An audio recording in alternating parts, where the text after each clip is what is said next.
Tu dinero en acción, episodio 16.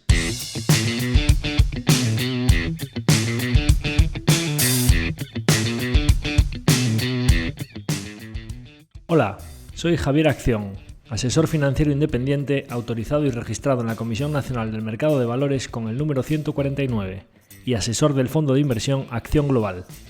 Te doy la bienvenida a Tu dinero en acción, tu podcast de inversión, donde hablaremos de manera sencilla y cercana de conceptos, métodos y alternativas para rentabilizar tus ahorros. Si te planteas sacarle partido a tus ahorros o quieres descubrir qué opciones te interesan más, te invito a quedarte para aprender sobre finanzas con un lenguaje directo y sin tecnicismos. Si tienes alguna pregunta, duda o sugerencia, puedes contactar con nosotros utilizando las distintas vías que encontrarás en nuestra página web www.accioninversiones.com.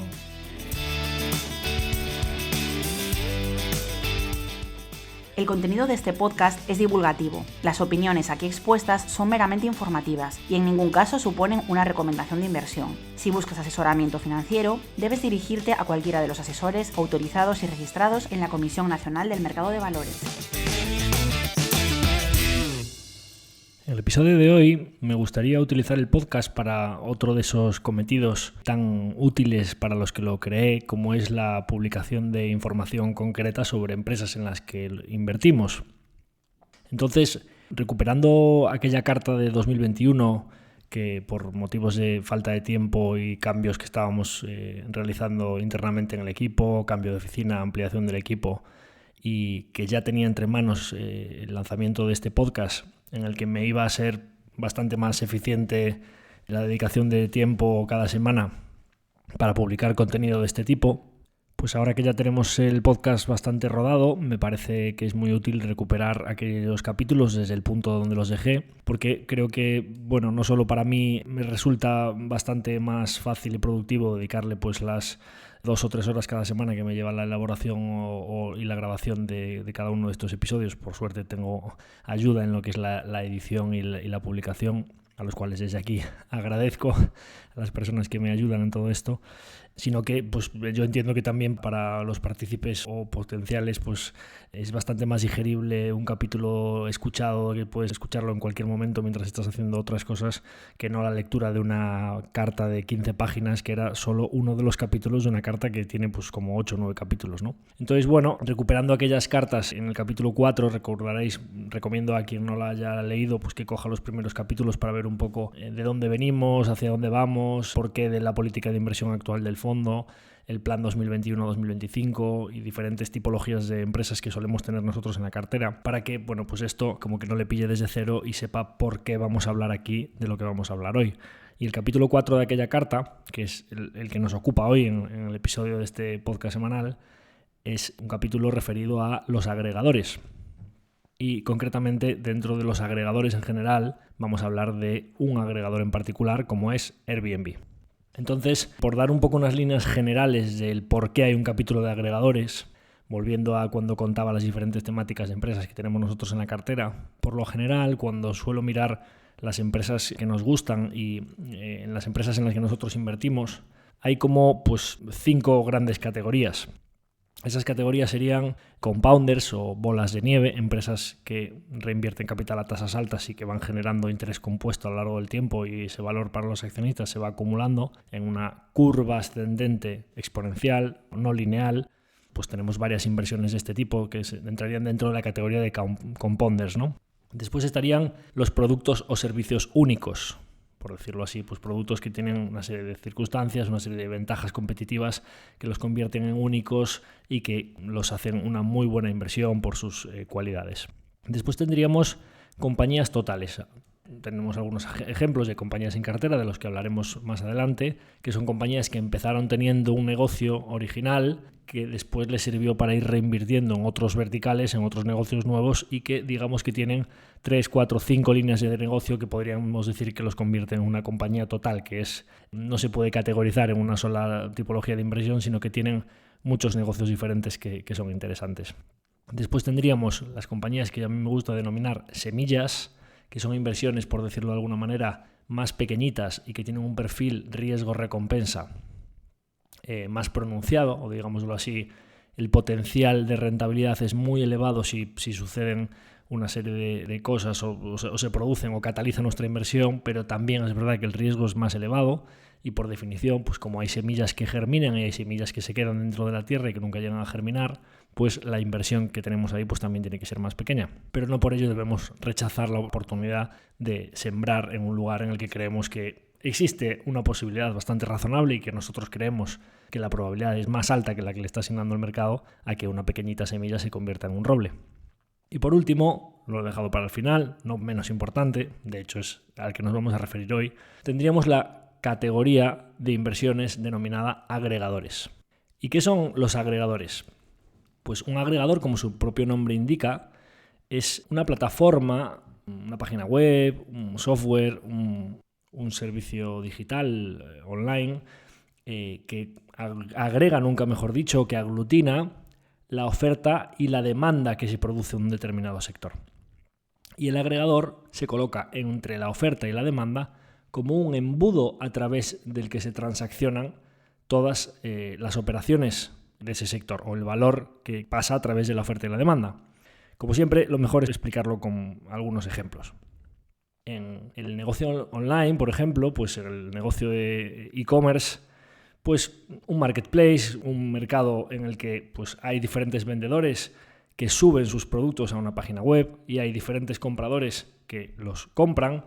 Pues por ejemplo, es muy conocido aquí en España pues Wallapop o Vinted. Al final, estos servicios no dejan de ser un portal a través del cual la oferta de productos que no son productos de ellos, es decir, los vendedores que existen a lo largo del mundo que quieren vender ese producto en esa zona geográfica, suben a la aplicación sus productos y hay compradores, es decir, la demanda, que andan por la plataforma comprobando el tipo de productos que hay a lo largo de una zona geográfica X kilómetros a la redonda de su código postal, buscando los productos que le interesan y la plataforma está en el medio entre la oferta y la demanda llevándose una comisión por la intermediación. Lógicamente, estos agregadores tienen que tener una serie de cualidades que conviertan a la plataforma en muy útil para la oferta y muy útil para la demanda, para que precisamente esa oferta y esa demanda confluyan hacia su plataforma para atraer a todos esos compradores y todos esos vendedores. Si no tuvieses todas estas cualidades, no aumentaría la escala y no conseguirían atraer a toda esa oferta y a toda esa demanda y no se convertiría en una plataforma útil.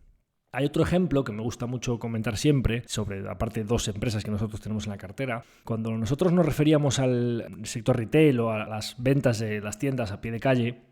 cuando no existía internet y pues todos los compradores tenían que ir pues a tiendas físicas a pie de calle, una de las formas más sencillas para promocionar una tienda que tú tenías, y de hecho pues aquí la empresa que tenemos nosotros muy cerca como Inditex, pues uno de sus principales, por no decir el único sistema de promoción para sus productos eran los escaparates de las tiendas. Cuando tú vas caminando por la calle, lógicamente pues la principal promoción de una tienda es el escaparate. Entonces, las personas que van caminando por la calle, que son, por decirlo así, la demanda de productos, se encuentran de frente con la oferta de productos que están en los escaparates. Y cuando les gusta un producto que hay en el escaparate, pues entran, se lo prueban y en algunos casos lo compran. Cuando se produce la transición hacia el comercio online, básicamente lo que desaparece son esos escaparates de esas tiendas. Entonces, si Zara, Amazon, Nike o cualquier marca que quiera vender un producto quiere ponerte ese producto delante de tu visión para que puedas sentirte atraído por él y comprarlo, lógicamente en el momento en el que los peatones o lo que es la demanda no va caminando por la calle sino que va por internet, tienes que ponerle delante la puerta de entrada a tu tienda para que acceda a comprar ese producto, porque si tú pasas de ser una tienda de Inditex, de Zara, en la calle Preciados de Madrid, en una esquina preciosa que te la encuentras de frente y de repente pasas a ser Zara.com, pues lógicamente si los clientes están en otras páginas web o caminando a través de diferentes aplicaciones, etcétera, y no entran en tu página web, como que no vas a conseguir vender demasiado. ¿Y qué es lo que sucedió con Google, Facebook, pues Instagram, etcétera, etcétera? Que básicamente todo este tipo de compañías son las calles. Son las calles por las que nosotros vamos caminando por Internet. Es decir, el tiempo que nosotros dedicamos a navegar por Internet cuando estamos en nuestro PC o cada vez más en nuestro teléfono móvil, básicamente si miráis los datos de tiempo consumido en diferentes aplicaciones, básicamente entre Google o Google Chrome,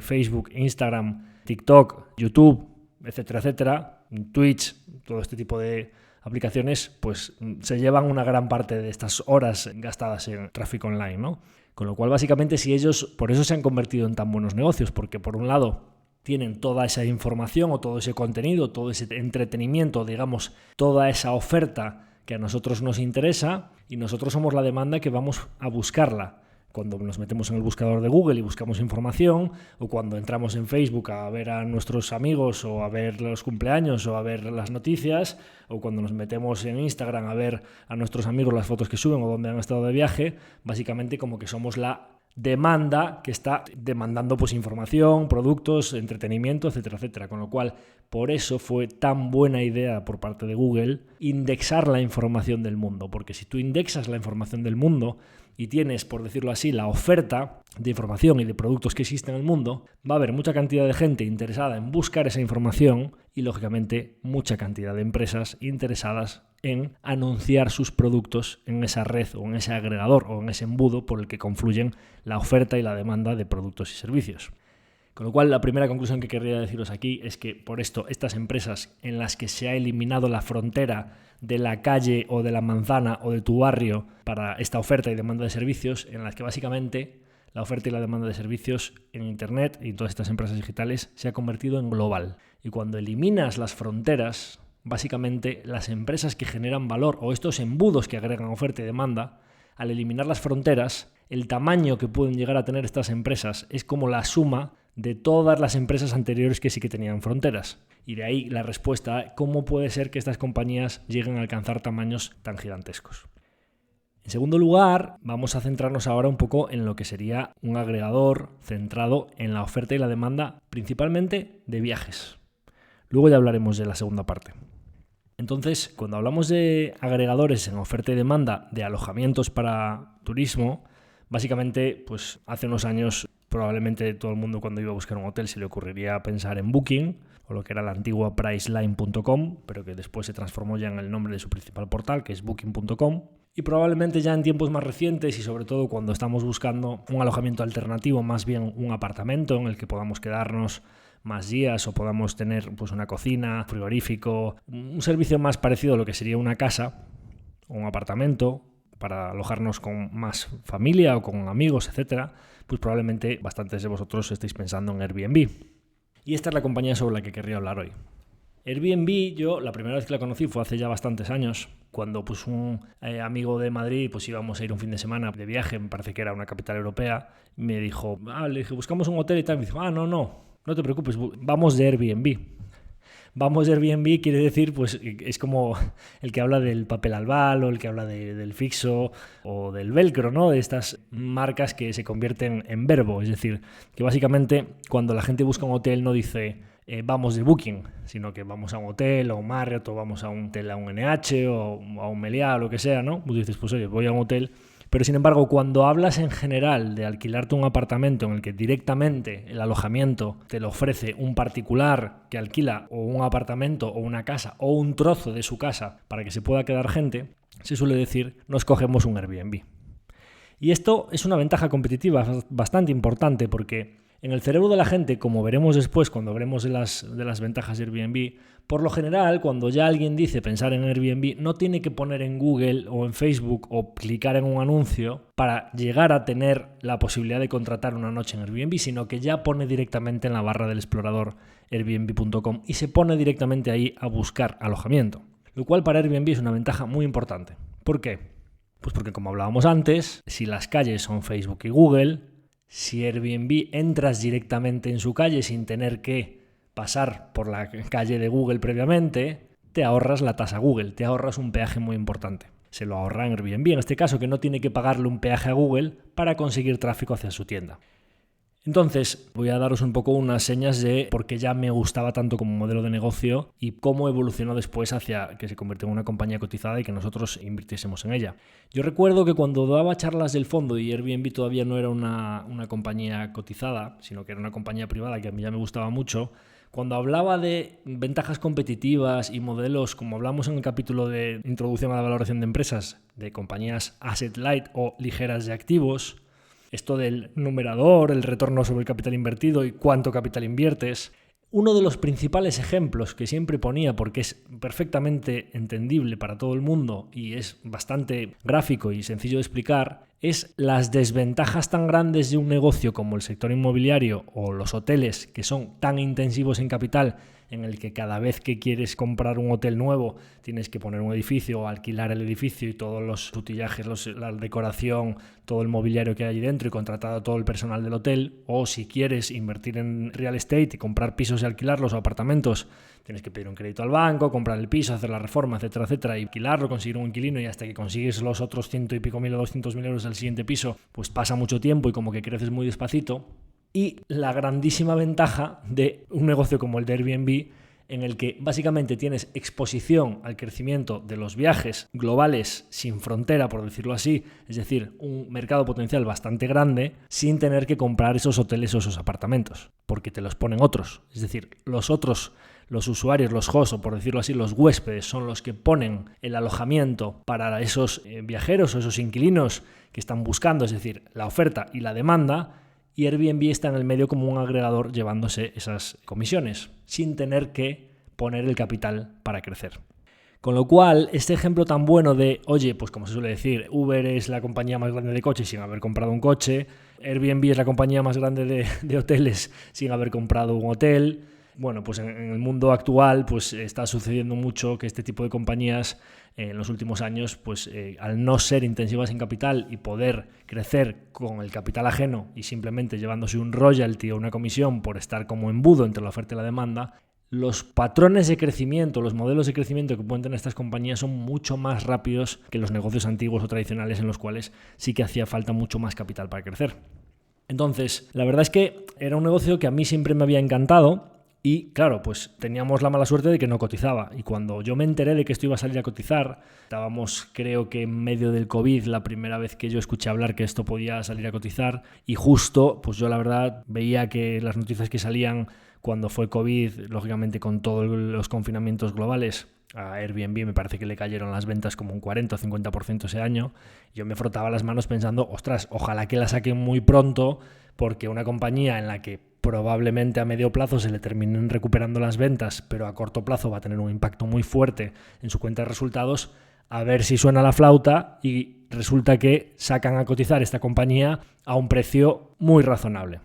Lamentablemente retrasaron un poquito la IPO, o sea, la oferta pública de venta, y no la sacaron en el peor momento del COVID, y el mercado pues como que ya se dio cuenta de las bondades de este negocio y lamentablemente no salió tan barata. De hecho, creo que en el COVID, en pleno COVID, cuando vieron que a lo mejor se quedaban sin liquidez, tuvieron que hacer una emisión de capital a un precio irrisorio. Los fondos que pudieron acudir a esa emisión, pues lógicamente son los que más se han beneficiado de la posterior salida a bolsa. Quiero recordar que le levantaron capital como a $18 la acción, la listaron a $65 un poquito después, y el primer día de cotización como que los primeros cruces fueron entre $100 y $120. Actualmente está a 160, o sea, los inversores que acudieron, que tuvieron la suerte, a mí me encantaba la compañía, pero lógicamente no pudimos acudir, pero los inversores que tuvieron la suerte de poder acudir, me parece que en abril-mayo del 2020 a esta compañía, pues a día de hoy pues llevan por 10 en la empresa, ¿no? Luego hablaremos de a qué precio hemos entrado nosotros y un poco pues la valoración de esta empresa. Entonces, por daros unas señas a los que no la conozcáis mucho, que no conozcáis un poco la historia de cómo comenzó esta empresa, el CEO y fundador, uno de los fundadores, se llama Brian Chesky. En el año 2008, pues estos eran ingenieros, y hubo en el año 2008 en San Francisco un congreso de diseñadores en el que acudía pues mucha gente a la ciudad para esa feria, ese congreso que había. Y ellos pues básicamente se dieron cuenta que no había ni una sola habitación de hotel en toda la ciudad. Entonces dijeron, oye, ¿por qué nosotros no alquilamos o hacemos algo para ganar algo de dinero? Porque eran los típicos pues estudiantes que no iban demasiado holgados en una ciudad tan cara como San Francisco. Pues dijeron, oye, pues si podemos sacarnos un sueldillo extra para llegar mejor a fin de mes, pues ¿por qué no vamos a intentarlo, no? Entonces pusieron un anuncio en internet y alquilaron, pues pusieron unos colchones hinchables en el salón, conforme pues cobraban una cantidad para que se quedasen allí sus huéspedes alojados con ellos, dando más opciones a la gente que no estaba encontrando habitaciones de hotel. Y de ahí, del colchón hinchable con aire y de darles la posibilidad del desayuno, pues ahí viene lo del del colchón de aire, Airbnb, Bed and Breakfast, ¿no? Entonces, esta compañía, que a continuación se dieron caso, dijeron, oye, pero esto que hemos hecho nosotros, que nos hemos sacado este tan buen dinero este fin de semana, ¿no habrá más gente que tenga a lo mejor una habitación libre o que pueda sacar un beneficio, esa buhardilla que tengo encima del garaje, o ese sótano que tengo tal, o esa habitación que tengo libre, o esa casa que la tengo vacía estos 2 o 3 meses? ¿No habrá mucha gente interesada en rentabilizar ese pequeño espacio que tiene, acogiendo a gente que a lo mejor lo que está interesada es en alojarse en esa zona, que no hay un buen hotel, o que los hoteles son muy caros, o que le apetece más vivir con una familia y tener una experiencia diferente? ¿Por qué no vamos a convertir esto en un negocio? Y ahí nace Airbnb. Entonces, este modelo de negocio en el que básicamente, como os decía, es un agregador entre la oferta y la demanda, ¿por qué es tan importante el agregador que está en el medio? Básicamente, un agregador lo que tiene son varias ventajas competitivas cruzadas. Por una parte, para los viajeros que están buscando un alojamiento, el hecho de que cuando busquen en cualquier parte del mundo encuentren un alojamiento, es decir, que no solo en mi zona geográfica en San Francisco, por decirlo así, sino que si el de San Francisco busca en Boston, en Coruña, en Madrid o en Berlín, que vayas a donde vayas encuentres un alojamiento, es decir, cuanto más oferta haya en el sistema, más útil es para todas las partes el sistema. Eso es lo que se denomina un efecto red. Lógicamente, para la parte de la oferta, que cuando tú subes un inmueble, una habitación, un colchón en el salón, o tu apartamento o tu casa entera, en cualquier lugar del mundo, que haya demanda suficiente para que tú tengas una alta ocupación de ese inmueble, es decir, cuanto más efecto red tengas, de manera que tanto la oferta como la demanda se sientan incentivados o obtengan un beneficio, mejor es la utilidad de la plataforma para todas las partes. Eso es lo que se denomina un efecto red. Hoy por hoy, los efectos red, como en Internet, son muy fácilmente alcanzables. Puedes conseguir un efecto red bastante rápido si atraes a usuarios muy rápidamente. A mí me gusta siempre pensar que los efectos red antiguamente tenían una ventaja competitiva más poderosa, y en los últimos años, digamos que a mí me gusta ver que como con Internet se han quitado bastantes barreras y bastantes fronteras, los efectos red son bastante fácilmente alcanzables y bastante más fácilmente distribuibles. Con lo cual me gusta ver que los efectos red suelen estar apuntalados o que tengan una doble ventaja con lo que se denomina un switching cost, un coste de cambio. ¿Y cuál es el switching cost de Airbnb? Bueno, pues en general, para el viajero que ha ido unas cuantas estancias y tiene una puntuación que han dicho, oye, pues esta persona es más o menos ordenada, no ha hecho ruido, es una persona limpia, ha cumplido, etcétera, etcétera, ha llegado puntual, etcétera, bueno, pues es relevante, pero como que tampoco te vas a Booking o te vas a otro. Y bueno, ahí hay un mínimo switching cost de que si tú ya tienes tu perfil de usuario, pues te va a gustar mantenerlo. Pero el perfil de usuario del host o del anfitrión, del que tiene el inmueble, cuando tú tienes todas tus fotos, todas tus historial de valoraciones, 100, 200, 300, 400 valoraciones de 5 estrellas que han dicho que tu inmueble está muy bien, que es un sitio precioso, que te portaste genial con ellos a la hora de explicarles las distintas visitas turísticas que podían hacer en tu zona, etcétera, etcétera, como que cambiar tu inmueble a otra plataforma, coger y listar tu apartamento en apartments.com o en booking.com o lo que sea, y empezar desde cero, sin ninguna valoración, pues los posibles viajeros, las primeras semanas les va a costar bastante reservar en un sitio que no tiene ninguna puntuación, con lo cual ya tienes un incentivo para no cambiarte de plataforma. O sea, aquí tenemos un switching cost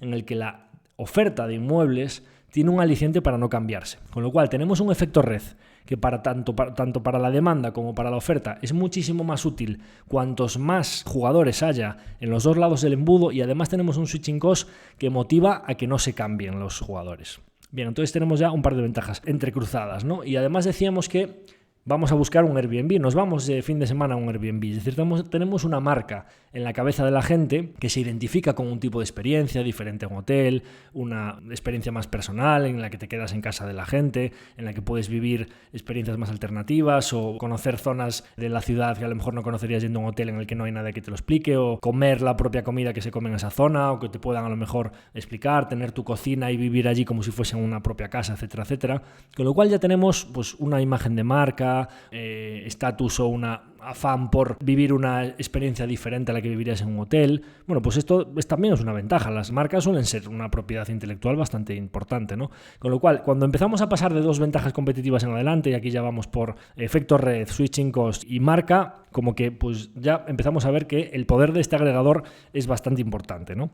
Entonces, una de las cosas que siempre me gusta ver aquí es decir, oye, ¿por qué tiene tanto valor Airbnb como embudos? Es decir, ¿hay alguna diferencia con Booking, por ejemplo? Es decir, oye, hay en el mercado siempre algunas discusiones que siempre dicen, porque cuando hablemos de la valoración veremos que, pues según algunas opiniones, Airbnb pues cotiza a un precio bastante caro y hay otras opiniones que dicen que, pues, que Booking, que ya lleva muchos más años, que tiene más ventas, que tiene más facturación, mejores márgenes, etcétera, que al final pues es lo mismo, ¿no? Entras y compras un hotel, Booking se lleva una parte de la comisión que es de lo que le pagas al hotel, y por qué no invertir ya en la empresa que ya está súper consolidada, que ya lleva más años, que tiene mejores márgenes y demás.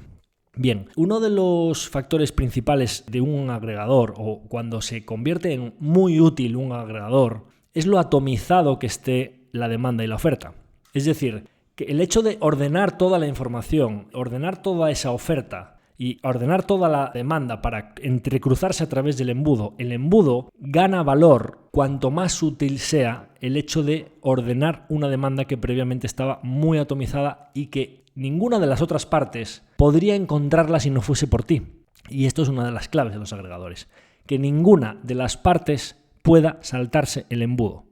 Y con esto vuelvo a Booking. Booking, ahora os diré algunos datos de una de las cosas que me gustan de Airbnb, de los gastos en publicidad, pero Booking.com a nivel global tiene 400 millones de entradas mensuales en temporada baja. Ya os imagináis que en temporada alta más. Airbnb tiene como unos 80 millones de entradas, unos 100 y pico en temporada alta.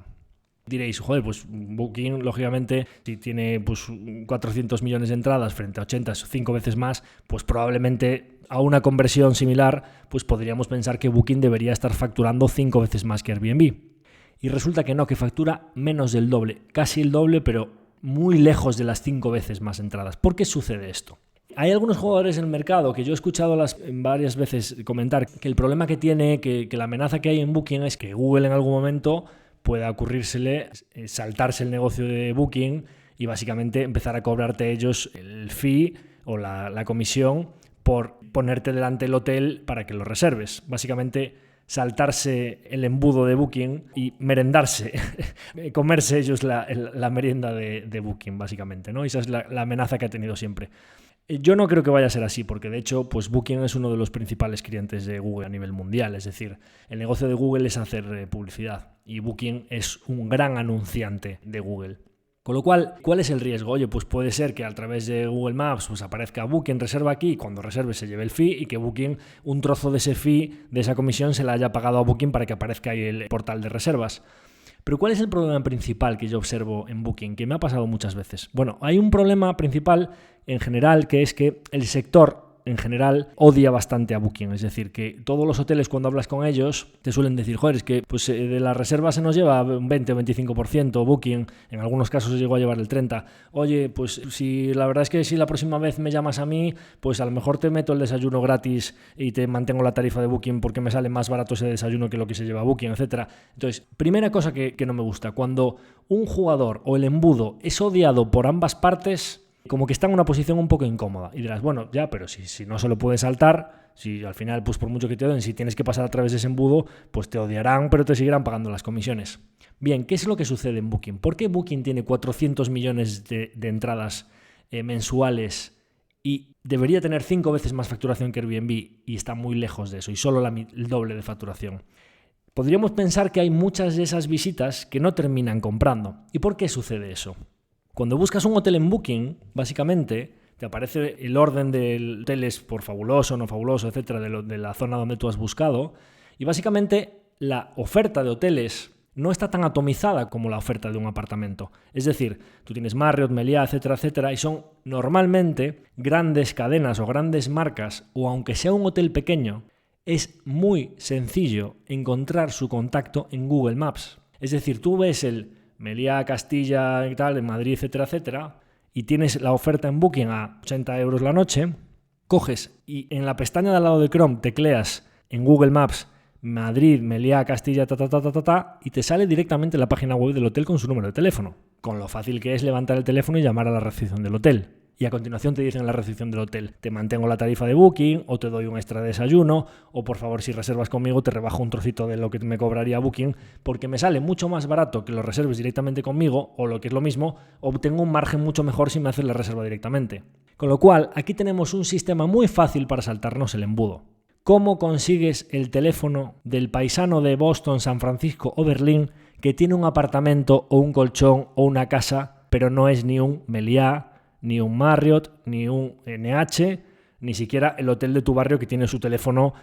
subido a Google Maps? Es decir, en Google Maps es muy complicado encontrar el contacto de esa persona que tiene un apartamentito, un alojamiento rural, etcétera, etcétera, o incluso un apartamento de una habitación en Nueva York, en Manhattan. Es decir,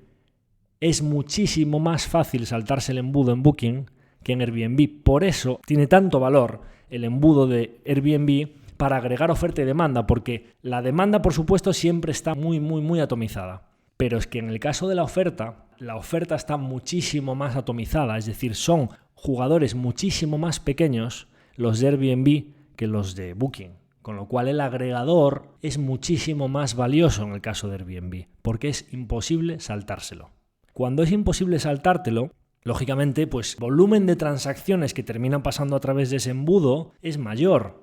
Por eso, la diferencia entre las ventas de Booking y Airbnb no tiene nada que ver con el tráfico que hay entre las dos plataformas. Yo intuyo, deduzco, no lo sé seguro, pero intuyo que van por ahí los tiros, que muchas de las visitas que están en Booking y que pasan por ahí para ver dónde está el hotel disponible y el hotel que tiene las mejores valoraciones, terminan reservando a través de un sistema que no le deja ninguna comisión a Booking. Esto no sucede así con Airbnb. Además, si seguimos investigando en el tema del número de entradas, observaremos lo siguiente. Vemos que un porcentaje de las búsquedas de Booking, hay gente que directamente o pone Booking en el buscador de Google y termina entrando en el link de Booking, pero en una zona del link que no es un anuncio, que no es un tráfico pagado. Y hay otra gente que directamente pues o entra en un anuncio o termina reservando su hotel a través de un Google Ads que pone reserva aquí en Booking, etcétera, etcétera. De los 400 millones de visitas mensuales que tiene más o menos Booking, resulta que existe un porcentaje del 40% que no han puesto Booking en la barra del explorador, sino que han buscado Booking principalmente en Google. Y de esas búsquedas, el 40% de las búsquedas, que a su vez era el 40% del tráfico total, es decir, hablamos de entre un 15 y un 20% del tráfico de Booking es pagado. Es decir, entre un 15 y un 20% del tráfico que llega a la web a reservar un hotel paga tasa Google. Cuando hablábamos de la marca de Me Voy en Airbnb, que decía que era tan importante que terminaban poniendo en el explorador directamente Airbnb, entonces empezaban a buscar, es decir, no vas caminando por la calle de Google y Booking tiene que pagarle un peaje para que entres en su tienda, sino que directamente has escrito el nombre de la calle Airbnb en el explorador. Bueno, pues para que os hagáis una idea, de los 80 millones de visitas que tiene Airbnb cada mes, resulta que en búsquedas en el buscador, es decir, no tráfico directo, solo es entre el 25 y el 30% frente a más del 40% que teníamos en el caso de Booking. Es decir, un 70% de las búsquedas que hay en Airbnb directamente ponen la página web directamente en el explorador y entran directamente a la web. Pero es que del tráfico que pone en Google Airbnb y que termina clicando en un anuncio, solo el 20% es pagado. Es decir, del 25% del tráfico que tiene Airbnb, el 20% paga peaje Google. El 20 del 25, es decir, el 5%. Y hablábamos en el otro caso que en el caso de Booking entre el 15 y el 20, es decir, casi 4 veces más del tráfico de Airbnb en Booking termina siendo pagado. Es decir, si tú tienes que pagar más peajes para que entre la gente en tu página web o en tu agregador, ya vas a jugar con unos márgenes muchísimo peores. Con lo cual podríamos pensar que a igualdad de ligereza de activos, es decir, en dos negocios igualmente ligeros de activos que ninguno de los dos tiene que poner el inmueble y que pueden crecer sin intensividad en capital y llevándose un fee como embudo, primero, el embudo es mucho más fuerte en el caso de Airbnb porque no te lo puedes saltar, y segundo, ese concepto de convertir el término en verbo de me voy de Airbnb es tan valioso y tiene una imagen de marca o esa propiedad intelectual, esa ventaja competitiva de la marca de Airbnb, lo que sucede es que menos parte del tráfico lo tengas que pagar, con lo cual podríamos llegar a pensar que estructuralmente cuando la demanda y la oferta se regulen post-COVID, etcétera, que ahora hablaremos un poco de las consecuencias de COVID, podríamos llegar a pensar que Airbnb puede llegar a ser un negocio con unos márgenes, si no iguales, incluso podríamos hablar que superiores que los de Booking. ¿Por qué? Pues porque lógicamente si es un negocio que tiene unas cualidades muy similares, pero hay un trozo menos de la demanda que lo tiene que pagar, porque no le paga tanta tasa a Google, pues se le queda menos dinero por el camino en marketing, con lo cual, pues lógicamente, para los accionistas, para el beneficio de Airbnb, teóricamente los márgenes debería ser mejor. Entonces, ¿qué pasó aquí con el COVID? Que esto es muy relevante. Bueno, os decía que cuando llegó el COVID, básicamente se cerró el mundo, la gente dejó de viajar y básicamente pues estas dos compañías tuvieron una caída muy importante inicialmente en el impacto, como decimos siempre, en las compañías buenas y las compañías malas, todas tienen impacto de golpe. Bueno, pues en Airbnb el impacto fue un poquito menos en Airbnb porque al final pues las búsquedas alternativas o este tipo de alojamientos, pues como que irte a una casa rural con tu familia, etcétera, pues siguió teniendo una demanda determinada y pues oye, un viaje de negocios, me cojo un hotel y voy a una gran capital en un fin de semana o 2 o 3 días por trabajo, pues el impacto que tuvo fue bastante más grande. Pero vamos a decir que de buenas a primeras el impacto para las dos compañías es muy fuerte. En ese momento, Brian Chesky, que pues como siempre os suelo decir, me gustan mucho las compañías en las que existe un owner-operator, o por decirlo así, en los que el fundador de la compañía y el principal accionista de la compañía es el que está tomando las decisiones en el día a día de la empresa, como pasa con Airbnb. Brian Chesky, que creó la compañía en 2008, solo 10 años después ya se había convertido en uno de los mejores negocios jamás creados, pero es que estamos en 2022 y sigue al pie del cañón al frente de la compañía y es una persona muy joven con muchos años por delante y que ahora os comentaré algunas de las cosas que dice en sus conference calls, en sus llamadas con accionistas, que son muy de visionario. Pues oye, me parece muy interesante todo esto y me gusta ver un poco el historial de toma de decisiones que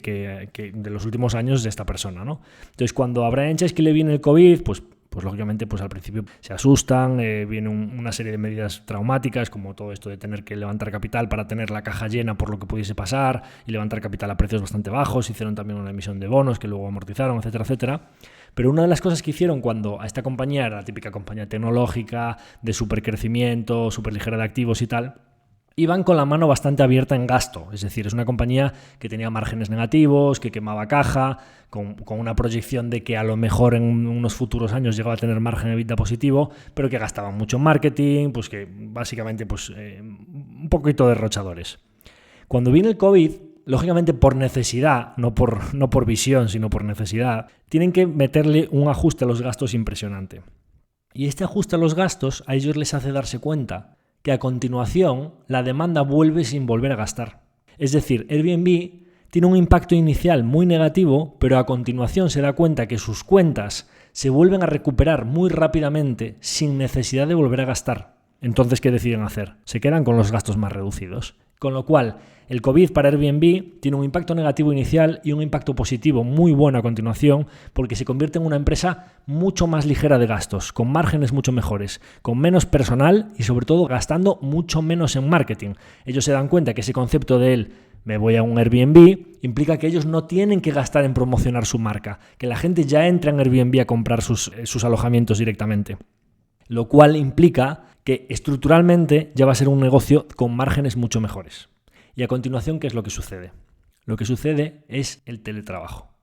El teletrabajo es un nuevo vertical de crecimiento para una compañía como Airbnb, en el que de repente empiezan a encontrarse que una gran parte de la demanda nueva que tienen es para estancias largas, para gente que puede viajar lejos de su lugar de origen y que tiene flexibilidad laboral porque los niños son pequeños o no tengo niños, porque la mujer trabaja o no trabaja, pero tiene un trabajo más o menos flexible, el hombre trabaja o no trabaja, pero tiene un trabajo más o menos flexible, o uno de los dos miembros de la pareja sí que trabaja y el otro no, y podemos adaptarnos a movernos bastantes días a la semana o trabajar un mes desde este sitio y otro mes desde este otro, y de repente Airbnb se da cuenta que mientras que a Booking, que su core o su negocio tradicional son los viajes de negocios, todavía no se empiezan a recuperar y sobre todo esos viajes cross-border de me voy a Nueva York o me voy a París un par de días con mi pareja y cojo un fin de semana, resulta que les empiezan a volar las estancias de me voy a un retiro al campo un mes con mi familia y me cojo una casa más grande. O me voy a trabajar desde Estocolmo todo este mes porque no tengo que venir a la oficina más que un par de días a la semana, etcétera, etcétera. O puedo hacer todas las reuniones e irme 2 semanas seguidas a viajar. Y la deslocalización del mercado laboral empieza a producir que Airbnb le empieza a aumentar mucho las demandas largas de alojamiento. Y resulta que, pues lógicamente, ellos ven que sus ventas empiezan a aumentar muy rápido hasta encontrarse con que aún cuando estaba el COVID sin terminar de solucionarse, o sea, la pandemia todavía no había pasado, Airbnb muy rápidamente empieza a tener ventas superiores a las que tenía en el año 2019, es decir, previo a sus máximos. Cuando Booking a día de hoy no ha recuperado las ventas de 2019, Airbnb, sin recuperarse su negocio tradicional de escapadas de fin de semana con tu pareja o con tus amigos y viajes de negocios de 2 o 3 días, etcétera, etcétera, solo con las demandas de muy largo plazo, de estancias, de casas grandes, de alojamientos permanentes, me voy 1 mes, 2 meses, 3 meses, ya está vendiendo más que en el año 2019. ¿Qué va a pasar cuando todo esto se mantenga? Porque el mundo laboral ha cambiado para siempre, pero además se abran las fronteras y todas esas demandas de 2 días, 3 días, estancias cortas que ellos denominan transfronterizas, en capitales urbanas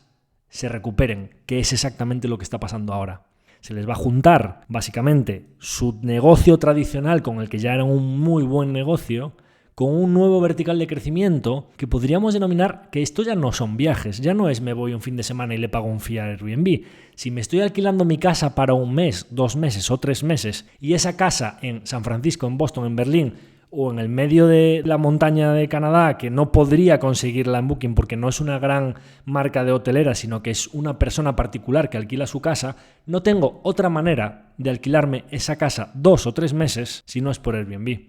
¿Qué es lo que ha producido esto? Esto ha producido que, lógicamente, el número de noches les haya aumentado mucho porque son estancias más largas, que el volumen que transaccionan les haya aumentado mucho y que, como son casas más grandes, el importe por noche que ellos están facturando es bastante más elevado. Lógicamente, ¿qué ha producido en los take rates? Cuando hablábamos un poco de la estructura de los marketplaces o de los agregadores que tienen un volumen transaccionado y de eso aplican un porcentaje con el que se queda en su comisión, el take rate o la tasa de toma sobre el gross merchant value, o por decirlo así, el total de volumen de reservas, pues Airbnb se lleva un porcentaje que era bastante más alto entonces, antes del COVID, y que ahora se ha reducido, porque lógicamente, ¿qué es lo que hace Airbnb? Si vosotros podéis entrar a buscar, cuando tú te buscas un apartamento en San Francisco y vas 3 noches a ese apartamento, lógicamente, pues a lo mejor el precio por noche de ese apartamento son $250. Por 3 noches, pues son 750. Si nosotros cogiésemos ese apartamento 30 días, 1 mes,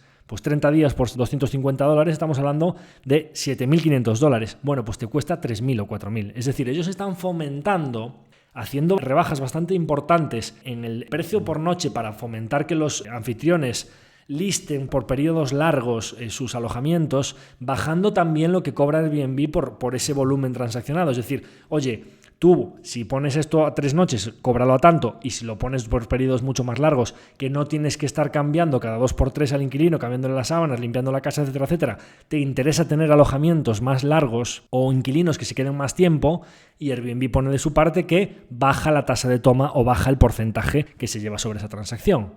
Es decir, estamos hablando de real estate, no estamos hablando de hoteles ni de viajes. Estamos hablando de que la oportunidad que tiene ahora mismo Airbnb delante es convertirse en un royalty sobre el real estate global. Y ser un royalty sobre el real estate global es una oportunidad que es muy difícil de medir, porque básicamente todos los datos que existen sobre hoteles, sobre viajes, sobre ocio, sobre turismo a otras ciudades, etcétera, nunca han contemplado la posibilidad de que cualquier persona del mundo pudiese trabajar desde cualquier punto del mundo y que necesitase 2 meses, 3 meses, 4 meses, X meses al año, pero periodos tan largos como vivir en un alojamiento compartido o en un alojamiento que no es de su propiedad, y que por todo el gasto que se le origina a lo largo de todo ese periodo, de todo ese año, de todos esos meses, por esa vivienda que tiene, por todo el gasto de su vivienda, por uno de nuestros gastos principales para vivir es la vivienda. Y existe una empresa que nos va a facilitar que vivamos en cualquier sitio del mundo. Y va a cobrar un royalty por todo ese gasto más importante. Una empresa que te vende el coche es importante, el que te vende el textil es importante, el que te vende... Estamos hablando de un royalty sobre la vivienda, que es el gasto principal, básicamente, en las cuentas mensuales de cualquier ser humano. Digo yo que la vivienda, pues vosotros cuando hagáis vuestras cuentas, sea porque pagáis alquiler o porque pagáis hipoteca, os dais cuenta que la vivienda, lógicamente, pues es uno de nuestros gastos principales. Pues imaginaros un agregador para oferta y demanda que está en el medio de las transacciones de mayor valor para, pues lógicamente, el mercado potencial del real estate global es muy difícil de medir. Bueno, pues ¿qué cosas me gustan de lo que dice Brian Chesky cuando habla? Básicamente, una de las cosas que le solían decir a Brian Chesky es que, pues demanda parece que no te está faltando para crecer, porque con el teletrabajo la gente se está empezando a desplazar y básicamente pues vas a tener mucha gente que va a estar buscando alojamiento en diferentes partes del mundo. Pero así como hoteles, pues más o menos se puede medir los que hay. ¿Cuántos son los alojamientos compartidos? ¿Cuánta gente va a poner un colchón en su salón? ¿Cuánta gente va a confiar en el hecho de que pueda ir alguien a su guardilla o a su apartamento, etcétera, etcétera? ¿Cuánta oferta va a tener tu embudo? O sea, en una de las partes la demanda, ok, pero ¿cuánta oferta va a tener? Bueno, pues una de las cosas que está diciendo Brian Chesky, que a mí me gusta bastante, la primera es que para ellos, si se da por hecho que demanda hay, él lo que dice es que resulta que la demanda genera oferta. Y él dice, oye, pues ¿cómo? No en todos los sectores la demanda genera oferta, porque se tardan en construir todos esos... Lo que está diciendo, que es bastante inteligente y parece que puede tener sentido, es que cuando una persona lista una casa en Airbnb, y la experiencia es muy buena por lo general, cuando tiene todas las noches ocupadas, es decir, cuando hay bastante demanda en esa zona, pues rápidamente coge y le dice a su cuñado, a su hermano, a su padre, a su primo, oye, que tengo el apartamento lleno todos los días, que me están entrando 100, 150, $200 por noche, que esto es un sobresueldo súper bueno. ¿Por qué no habilitas la guardilla ese que tienes tú ahí o el bajo ese que tienes tú ahí y pones tal? Es decir, ¿por qué no participas de esta demanda tan buena que hay? ¿Vosotros os imagináis a un hotel que tiene todas las habitaciones ocupadas yendo corriendo a decirle al hotel de enfrente, a su competidor, lo bien que le está yendo para que ponga más habitaciones a su disposición? ¿Os dais cuenta que para los hoteles el de enfrente es la competencia y para los huéspedes que ponen su casa el de enfrente es su hermano, su familiar, su amigo y que quiere también que le vaya bien? ¿Os dais cuenta de la diferencia de los dos modelos de negocio? Es decir, primer punto de Brian Chesky, la demanda genera que aumente la oferta. Eso es muy interesante. El segundo punto, que me gusta mucho que comentan, es cómo hacen ellos para encauzar la demanda hacia donde ellos tienen oferta. Y esto es un punto muy interesante. Uno de los factores principales del negocio hotelero, del negocio pues vacacional, del real estate, cuando tienes algo en alquiler, como sabréis los que alquiláis un inmueble, en el momento en el que tú tienes un mes o 2 meses vacío ese inmueble, estás hablando de que estás perdiendo el 10%, a lo mejor en algunos casos el 15 o 20% de la anualidad. Y sin embargo, una pequeña rebaja en la cuota mensual de 100 o 200 euros, pues lógicamente te puede dar, si pierdes un solo mes de alquiler, puede darte para una rebaja de hasta en un año entero de 100 euros al mes. Es decir, imaginaros, si tú tienes un hotel que tiene todo un personal, una serie de gastos fijos, el edificio, las limpiadoras, recepcionistas, cocineras, cocineros, todo un poco el personal del hotel que tienes que incurrir, la luz, los suministros, tienes básicamente toda esa estructura, ya estás asumiéndola. La diferencia en que tengas 80 habitaciones ocupadas o que tengas 100, esas 20 habitaciones extra que tienes de ocupación, básicamente te va en vena los beneficios. Es decir, la ocupación es uno de los factores fundamentales de los márgenes de beneficio de un hotel. Por eso son negocios en los que cuando cae la ocupación o viene una crisis económica, entran tan rápidamente en pérdidas. Bien, en el caso de Booking, básicamente lo que le interesa es decir, oye, si yo resulta que hay algunas zonas del mundo en las que tengo mucha oferta y resulta que hay otras zonas donde tengo la demanda y no hay suficiente oferta porque no se pueden quedar ahí, resulta que tengo demanda de sobra, pero no estoy casando perfectamente como embudo la oferta de la demanda, porque a lo mejor una persona está buscando un piso en el centro de Nueva York y resulta que ahí no tengo más oferta para darle y está todo ocupado. Y resulta que en Nueva Jersey o en Brooklyn pues tengo bastantes apartamentos libres que al no encontrarlos o no ir a esos apartamentos me está bajando la ocupación porque los apartamentos de Nueva York ya los tenía todos ocupados y todos estos otros donde no estoy consiguiendo hospedar a gente, estoy perdiendo comisiones que podría estar obteniéndolas si consiguiese dirigir ese exceso de demanda que tengo hacia donde tengo oferta. Entonces cogen y piensan y dicen, oye, vamos a lanzar un sistema de búsqueda flexible. En general, todos los que hayáis buscado vuelos o hoteles, por lo general, en cuanto a lo que serían las fechas, te suelen dar la opción de, oye, búsqueda flexible, pues me da un poco igual irme un día antes o un día después. Pero por lo general la gente suele marcar a dónde quiere ir. Es decir, tú no se te ocurre decir, oye, entro en este hotel o en esta aerolínea, en Ryanair, y dime tú a dónde voy. No, le sueles decir, no, es que yo voy a Oporto, o no, es que yo voy a Berlín, o es que puedo ser un poco flexible en el día que me voy o en el día que vuelvo para que me des el precio más barato, pero no te estoy dando la opción de que me escojas tú el viaje. Bien, a Airbnb se le ocurre esta maravillosa idea de que cuando tú tienes flexibilidad, porque lógicamente empiezas a teletrabajar y lo que estás es conociendo el mundo, que a lo mejor te da igual qué punto del mundo conocer primero, o a lo mejor incluso te parece un valor añadido que te propongan sitios para conocer o que te propongan experiencias o que te propongan irte a un sitio no tan urbano o a un sitio más rural o más campestre o a la montaña. Y entonces lanzan un sistema que se llama búsqueda flexible, en el que no solo te permiten dar un rango de, oye, ¿tú qué quieres irte 2 o 3 días? ¿Tú qué quieres irte un mes o quieres estancias ya mucho más largas? Es decir, dime qué tipo de perfil eres. ¿Vas a un fin de semana de escapadita o tú lo que quieres aquí es real estate? ¿Tú te quieres alquilar e irte a vivir a un sitio? Segunda cosa, oye, ¿cuánta flexibilidad dentro de estas fechas más o menos en qué mes quieres irte? No, es que quiero un mes en mayo, no, es que quiero 15 días en agosto o es que quiero... Ya le das un poquito de orientación y a continuación te dicen, oye, ¿eres flexible en los destinos a los que puedes ir? Oye, ¿te parece que te propongamos nosotros sitios a los que a lo mejor te puede gustar ir con esas preferencias que me has dado y que resulta que a lo mejor tú, por tu propia iniciativa, no serías quien buscarías irte a ese sitio? Y resulta que desde que lanzan este sistema tienen 800 millones de búsquedas flexibles en su página web. 800 millones de búsquedas flexibles. Y resulta que entonces empiezan a dirigir la demanda hacia donde ellos tienen oferta. Con lo cual, a la pregunta, oye, Brian Chesky, ¿cómo vas a conseguir suficiente oferta para la demanda que tienes? Lo que voy a hacer es la oferta que tengo, ocuparla mucho más. Es decir, que la gente que me está demandando alojamientos la voy a dirigir hacia donde yo tengo oferta para que me aumente la ocupación. Y si me aumenta la tasa de ocupación, voy a cobrar muchos más royalties al real estate global. Con lo cual, a una oferta determinada, voy a conseguir casarla mucho mejor con la demanda, con lo cual voy a tener mucho mejor satisfecha esa demanda, con lo cual no necesito que me aumente tanto la oferta, porque resulta que la ocupo mucho mejor. Esto, pues lógicamente, si me gustaba lo de cómo generar la oferta, porque la demanda trae oferta, pues esto ya, como os imagináis, pues me gusta todavía más. Y otra de las cosas que dice, cuando le preguntan, oye, porque una de las cosas que había dicho Airbnb antes de todo esto del COVID y del todo el teletrabajo y de que se está convirtiendo en un portal de real estate global, a continuación, cuando ya los viajes, pues el mercado potencial, el TAM que hablábamos antes del GMV o GMS, tienes el TAM, ¿no? El Total Addressable Market, el mercado potencial de los viajes es el que es, ya le decían, oye, cuando ya tengas un poco copados los alojamientos estos de que vayan a tu domicilio, los alojamientos turísticos de piso compartido y tal, a los que te quieres dedicar, ¿cómo vas a seguir aumentando tus ventas? Y entonces ellos empezaban a decir que a continuación pues lo que iban a hacer era ofrecer experiencias. Oye, mira, tú te vas a la casa de esta persona que es artesano de figuritas de barro, ¿qué te parece si esta persona, uno de los días que tú estés allí, pues te imparte un curso de alfarería y te cuenta un poco cómo hacen las figuras esas artesanales de esa zona? O no, pues esta persona es cocinero y tiene un horno de pan, te da un curso de los panes que se hacen en esa zona, o te enseña a hacer comida mexicana, o si estás en Japón pues te enseña a hacer comida japonesa y tal.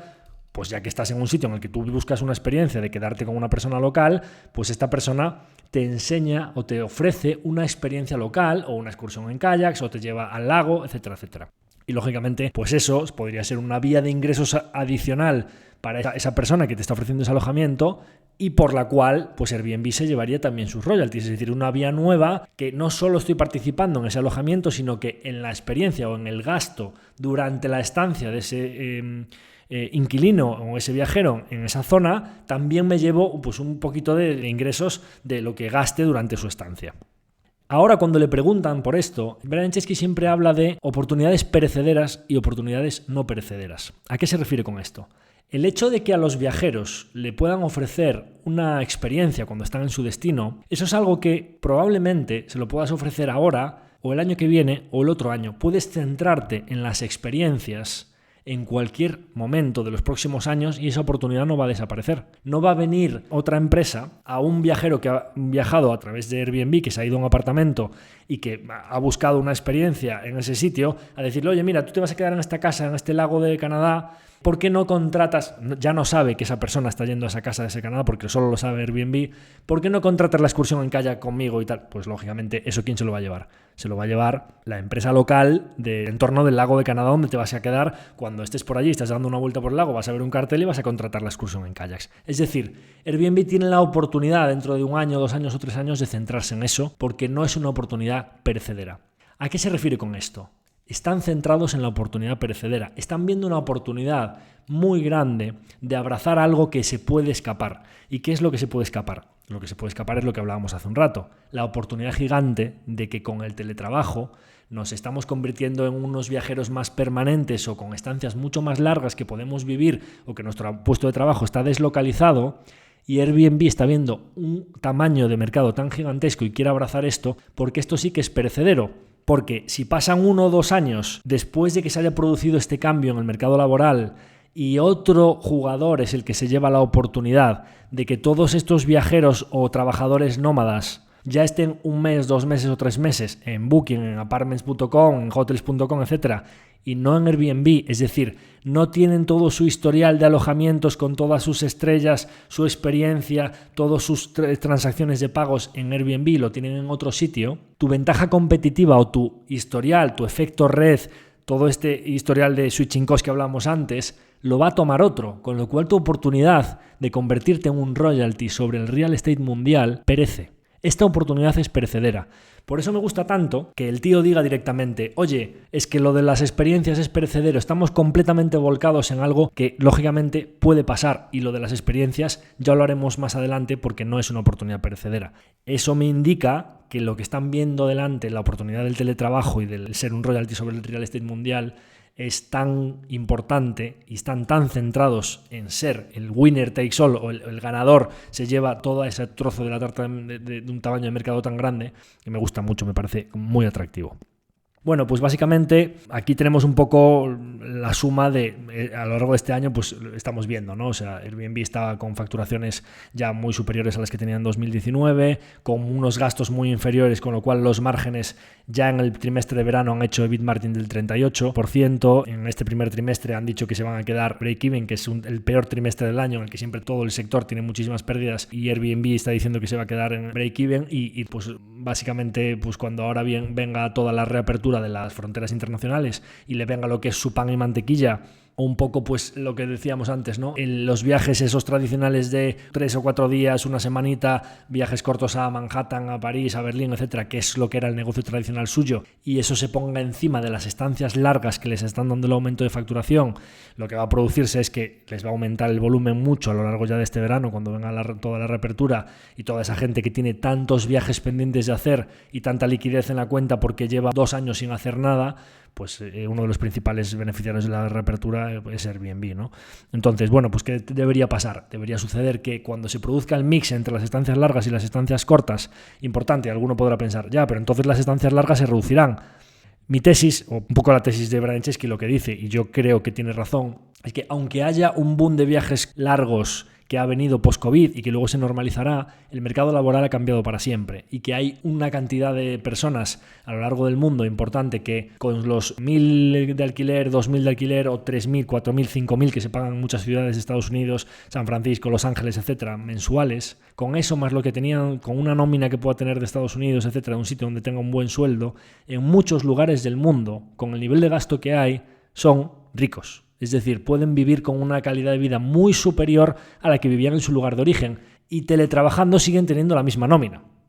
Entonces, este cambio es permanente y ellos van a ser un beneficiario permanente, aunque pueda haber alguna parte de la demanda que se corrija post-COVID, básicamente hay un cambio permanente que se va a mantener y lógicamente todo lo que les faltaba por volver de las estancias cortas tiene que volver. Entonces cuando vuelva, pues ¿qué suele suceder? Bueno, pues que normalmente debería aparecer un volumen, un GMV mucho más alto. El precio medio por noche debería reducirse ligeramente con el mix porque entrarán apartamentos o casitas más pequeñas o apartamentos de una habitación, tipo pues estancias de parejas o de amigos, pero mucho más pequeñito, de 1 o 2 noches, con lo cual el precio por noche en el mix con las casas grandes, estancias largas, debería bajar. Y sin embargo, el take rate, la tasa de toma, debería subir ligeramente al haber casas más pequeñas y estancias más cortas, porque lógicamente pues lo que os decía antes, esos descuentos que produce cuando estás alquilando 1 mes, 2 meses, cuando estés produciendo 1 noche, 2 noches, pues lógicamente todos esos descuentos ya no los vas a ofrecer, con lo cual tendrás un volumen negociado bastante más grande,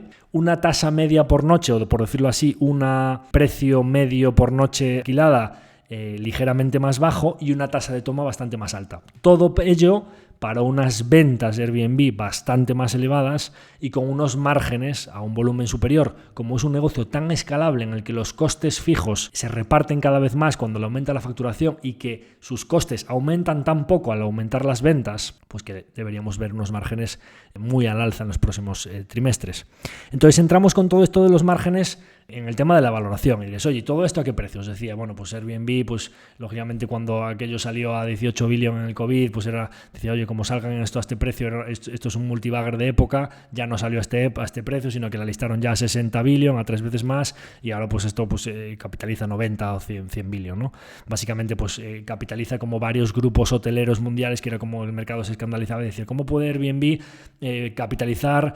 como Marriott, Hilton, juntas 3 cadenas hoteleras de Estados Unidos? Bueno, yo creo que ya he explicado los motivos de que esto suceda, ¿no? Entonces, en cuanto a la comparativa con Booking, oye, pues la gente dice, oye, ¿cómo puede ser que Booking tenga unos márgenes del 30 o del 35 y que facture el doble que Airbnb y que Airbnb facture, básicamente capitalice en el mercado lo mismo o más que Booking, ¿no? Bien, yo lo que creo aquí un poco en el tema de la valoración, ya he dicho que los márgenes normalizados pueden llegar a ser superiores a los de Booking. Yo creo que la valoración de Airbnb, básicamente mis números así muy gordos, esto más o menos capitaliza, depende del momento, entre 90 y 100 billion. Que son entre 90.000 y 100.000 millones de dólares. Esto básicamente, pues Airbnb viene haciendo unas ventas en los trimestres gordos de 2.200 millones y 1.500 millones en los trimestres flojos. Es decir, básicamente, pues esto ahora mismo en los últimos 12 meses, o sea, en 2021, que ha sido un año que, como os digo, ha tenido una parte de demanda que ya ha vuelto, pero hay una muy importante que le falta por volver, de 6.000 millones de dólares más o menos, frente a los 4.000 y pico que facturaban en la época de COVID. Yo calculo que esto más o menos, con la tasa de crecimiento normalizada que esto trae, más la recuperación de todos los viajes tradicionales que le falta, si no es este año, calculo que a mediados, es decir, a menos de un año vista, entre 1 año y 2 años vista, esto debería estar haciendo pues en el torno de 8 a 10 billion, de 8.000 a 10.000 millones de facturación. Y yo lo que calculo aquí es que, oye, pues esta compañía, si Booking puede hacer unos márgenes normalizados del 35%, no veo motivos para pensar, o los hacía antes del COVID, ahora son mucho peores, lógicamente, no veo motivos para pensar que Airbnb, si se gasta menos en tasa Google, no deba producir como mínimo unos márgenes como los de Booking, sino más. Ellos hablan de horquilla 30-40, creo que están siendo conservadores y que al no pagar tanta tasa Google en un modelo tan ligero de activos, que recortaron tanto los costes, etcétera, cuando se normalice el take rate, los precios de las habitaciones que decía antes y todo esto, pueden llegar a ser un negocio que haga márgenes operativos de cerca del 40%. Bueno, pues hablábamos de en torno a 8 o 10 billion, al 40% pues estamos hablando de entre 3, una compañía que puede hacer entre 3 y 4 billion de free cash flow a no mucho plazo de tiempo. Lógicamente diréis, oye, pues desde el EBIT, margin EBIT, pues hay que sacar intereses nada, porque es una compañía que tiene caja neta, con lo cual intereses nada, pues habría que sacar los taxes. Va a estar varios años sin pagar taxes, sin pagar impuestos, porque de toda la época de COVID y cuando era una compañía que quemaba mucho caja, pues tiene bastantes pérdidas netas acumuladas, o lo que diríamos lo mismo, pues tax assets o activos fiscales, que se va a deducir esos pagos de impuestos de todas esas pérdidas, con lo cual durante bastante tiempo el EBIT va a ser una medida bastante fidedigna de lo que es el valor para los accionistas o de lo que es el flujo de caja para los accionistas. Bien, pues una compañía que va a hacer entre 2.5 billion y 3.0, o sea, entre 2 y 3 billion de free cash flow, pues lógicamente este negocio con tan ligero de activos, con unos márgenes de ese tipo y creciendo, viento de cola, y con un TAM, un mercado potencial que es muy difícil de medir, me parece raro que el mercado la vaya a valorar a menos de 20-25 veces flujo de caja. Pues oye, 3 billion a 25, pues ahí estaría, ¿no? Más o menos. Vamos a decir que si creo que esto puede hacer 3 billion a entre 25 y 30 veces, pues 90-100 billion sería una valoración que estaría ajustado, fairly priced, ¿no? O sea, es decir, justamente valorada, y que desde ahí pues ya no tendrías mucho margen de seguridad. Estás hablando de 10 billion y te vendría un poco pues la opcionalidad de que el mercado de real estate global crezca mucho en los próximos años, todo esto de la deslocalización de los puestos de trabajo, y ahí entraría la opcionalidad, pero estás un poco justito. Entonces, ¿qué es lo que he hecho yo? Bueno, me parecía que estaba justa cuando se fue a 190, 200 y tal, ya me salían justos los números, y bueno, pues tuve que esperar pacientemente y dije, oye, pues a partir de qué número creo yo que si esto vale 100 billion a mediados de 2023, principios de 2024, a partir de qué precio a mí me sale una TIR razonable, que una rentabilidad, oye, pues esto me lo tengo que comprar pues cuando esté por debajo de 80 billion para que a 100 y pico, pues si esto me da un 25-30% a 2 años vista, pues una tasa superior al 10% anualizada, ahí empezamos a hablar. Bueno, pues eso es más o menos lo que he hecho. Es decir, yo no sabía si iba a volver atrás, pero las 2 o 3 veces que esto se ha puesto por debajo de $140, ahí he ido acumulando, ¿no? Es decir, oye, pues de aquí para abajo, si sigue cayendo mucho, ya se empieza a poner bastante atractiva y entonces aumentaría la posición y pues compré un 1% cuando se puso por debajo de 140, pasaron unos meses, volvió a poner por debajo de 140, tal, y fui acumulando, ¿no? Y tenemos ahora mismo una posición del 4% a esos precios medios más o menos en torno a 140. Ahora mismo está como a 160, 170 y la tasa que podemos obtener aquí normalizada a unos años vista creo que va a ser en torno a estos tipos de retornos de doble dígito y a partir de ese momento ya si dejamos el múltiplo estable sobre el flujo de caja obtendríamos lo que vaya creciendo la compañía, que creo que puede ser doble dígito en top line con algo de expansión de márgenes, pues un poco más en EBIT y en free cash flow, pero sobre todo lo que me gusta, y un poco voy a hacer las conclusiones de todo esto, ya veis que las valoraciones que yo hago son bastante generales, un poco tamaño de mercado, cuánta cuota de la tarta puede tener esta compañía y qué márgenes puede hacer y cuánto puede obtener, me gusta pensar de esta manera. Sobre todo aquí un poco lo que me gusta es que creo que en el escenario normal o en el escenario base, como que estamos bastante cómodos aquí con una tasa que podemos obtener un retorno razonable, con un CEO fundador que tiene muchas acciones, muy centrados, con una marca líder que tiene muchas ventajas competitivas, un modelo de negocio muy ligero de activos. Es decir, lo que estamos haciendo es invertir en un muy buen negocio a un precio razonable, es decir, no sobrepagando en exceso. Y a continuación entonces podemos considerar la posibilidad de que sucedan cosas, de que vengan opcionalidades, de que aprovechen lo de las experiencias que os decía antes, de que puedan monetizar nuevos verticales. Pues por ejemplo se me ocurre que es bastante probable que suceda en los próximos años esa oportunidad, cuando hablan ellos de oportunidades no perecederas, pues cuando tengas el mercado muy saturado y ya tengas mucha oferta y mucha demanda, pues a lo mejor, igual que hace Amazon, que promociona los productos que quieran pagar sus anunciantes para que salgan más arriba, pues probablemente un huésped que tenga una o dos casas y que quiere que salgan más arriba y que tenga más noches de ocupación porque los inquilinos o los viajeros las ocupen más, pues a lo mejor le paga Airbnb para que suba sus anuncios o que sea un alojamiento promocionado y le paga por ese anuncio a Airbnb porque tiene mucho tráfico en su plataforma. Pues eso es una opcionalidad que puede venir en cualquier momento. Oye, pues estas experiencias, lo de la artesanía, lo de las excursiones en kayak, lo de tal, pues eso es un gasto muy importante. Cuando tú haces un viaje, lo que te gastas en restaurantes, en estancias allí, en excursiones, es un gasto importante, pues puede venir. Oye, resulta que todo esto de las estancias de un mes, 2 meses, etcétera, se termina convirtiendo en algo permanente y resulta que Airbnb termina siendo un royalty sobre el real estate mundial, como os decía a lo largo del episodio, y este tamaño de mercado es tan grande que era imposible de medir y a lo largo de 10 años resulta que esto termina haciendo una transacción, pues me lo invento, no de las cifras que estamos hablando ahora mismo de que se lleva el 10 o el 12% de una transacción de 50 billion, sino que se lleva del orden de el 15 o el 20% de un volumen transaccionado de alquileres globales transfronterizos de 200, 300 o 400 billion, cosa que puede ser perfectamente que suceda a lo largo de los próximos 8, 10, 12, 15 años, es decir, hablamos ya de plazos bastante largos. Si eso sucede, los 6 billion que está facturando ahora mismo, los 10 que digo que puede facturar en un par de años Airbnb, van a ser muy poca cosa al lado de lo que puede suceder aquí. Pero estos son opcionalidades que yo puedo pensar que pueden llegar a suceder sobre una base en la que en el escenario central, en el que no pasa ninguna de estas opcionalidades, tengo una inversión razonable a un precio más o menos interesante o atractivo para tener un margen de seguridad que no me pille los dedos. Entonces, bueno, pues por concluir, deciros que, como decía al principio, ¿no? Los agregadores al final no dejan de ser un embudo que genera un valor para ambas partes, entre oferta y demanda, y que como embudo a través del que pasa esta transacción, pues se llevan una parte o cobran unos royalties. Airbnb es uno de los mejores embudos jamás creados y como tal, pues es uno de los mejores negocios que yo he podido analizar. Y bueno, pues básicamente tiene lo bueno de los hoteles y del real estate en general, pero sin lo malo de la intensividad en capital del real estate.